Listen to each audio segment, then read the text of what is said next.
Graham bar na nagtre-trending mga mi, sa wakas ngayon nagawa ko rin, kaya tara samahan nyo ako. Una nga mga mi, gagamit nga po ako dito ng Angel Creme Densada mga mi, na kung saan na chill na nga rin yan overnight. Ito nga po pala yung napili ko mga mi, dahil all-purpose cream na yan, tapos may condense na din. Katapos nga po mga mi, gagamit lang ko ng mixer dito para nga po mag-double yung kanyang texture. Kaya nga po na-achieve na natin yung parang ganito mga mi, ay pwedeng-pwede na nga po yan. Kaya naman isiset na natin itong ating mga Graham. Di na yung Tupperware ko dyan mga mi, kaya naman ginawan ko na lang ng paraan, tsaka na nga po natin ilalagay itong ating creme densada dito. Mga napapanood at nakikita ko nga mga mi, binubuhos na talaga nila para nga po kumapal ito. No, okay naman na mga mi, ayan, inayos ko nga lang po para magpatay, tsaka tinaktak ko na rin para nga po hanggang loob malagyan nga. Baga sumiksik ba siya mga mi, ganers? Tsaka ko na nga po pala inilagay yung ating chocolate dito na squid, na kung saan dinurog-durog ko lang yan mga mi, para magsisilbing toppings nga po netong ating Graham bar, ganers. By the way mga mi, Nessa Muñoz po, sharing my daily vlogs. Pagkatapos naman mga mi, ito nga po inilagay ko na po yung pinakatap niya na Graham crackers. Kaya naman i-comment mo na rin kung tagasan ka ng sagalan may shoutout ko nga po sa next vlog natin. Yun naman, tapos na to mga mi, at pwede na nga i-freezer. Sinunod ko naman itong maliit na Tupperware mga mi, dahil marami pa naman akong tirang Graham crackers, pati itong creme densada. Same procedure lang naman mga mi, at talaga namang mabilis lang nga po gawin. Kaya naman hindi na rin ako nagtataka mga mi kung bakit marami na rin nagne-negosyo nito ngayon. Siyempre mabibilang mo lang ang mga ingredients niya mga mi, at talaga namang madali lang siya gawin. Nabukasan naman nga po mga mi, ganito na nga po yung itsura niya nung na-freezer na nga po natin. Gamit nga po ako ng kutsilyo dito mga mi, para nga po mahiwa ito sa gitna. Pero bago yun mga mi, medyo matigas pa talaga siya, kaya naman ginadito ko muna yung bawat gilid niya. Ito nga, natutuwa na naman ng first one ng mga mi, dahil parang na-perfect ko nga itong ating Graham bar. Kaya naman dito mga mi, siniwa ko nga lang sa sizes na naayon sa kagustuhan ko. Gamit nga po pala ako dito ng foil na pangbalot dito sa ating mga Graham bar mga mi, para nga po pwede nating maibenta. Inizzer ko nga po pala muna ulit mga mi yung ating Graham bar, dahil nga po i-prepare ko nga itong mga foil. Para nga po mamaya mga mi, dire-diretso na nga po ako sa pagbabalot ko. Ganyang technique nga pala yung ginawa ko kanina mga mi, para nga po magpantay yung ating mga foil. O diba, natututunan talaga habang tumatagal mga mi. Ngayon naman magbabalot na nga tayo ng ating mga Graham bar. Ang bentahan ko naman dito mga mi sa bawat bar is nasa 25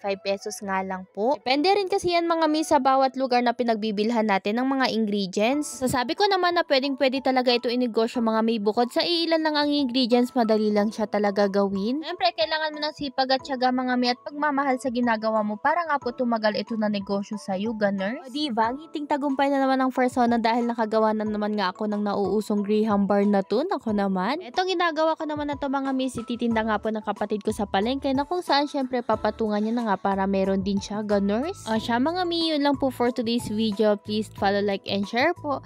Bye-bye!